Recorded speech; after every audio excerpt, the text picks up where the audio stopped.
So, video kali ni aku buat dari dalam gua lah. Nak buat macam mana? Benda pun dah kalah. Kepada fan Arsenal, tahniah. Semoga ada manis-manis untuk korang untuk season ni. So guys, Manchester City untuk second leg ni memang aku kata satu pasukan yang agak solid dan mungkin Newcastle memang akan betul-betul struggle untuk dapatkan gol.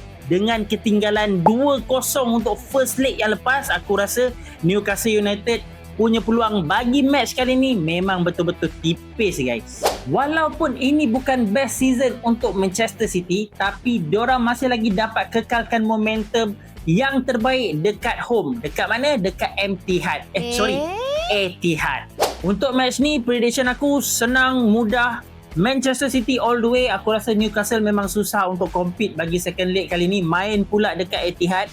Walaupun Etihad ni tak ada environment ataupun anthem yang betul-betul kuat, tapi aku rasa kekuatan ataupun dominasi Manchester City dekat home memang tak boleh nak sangkal.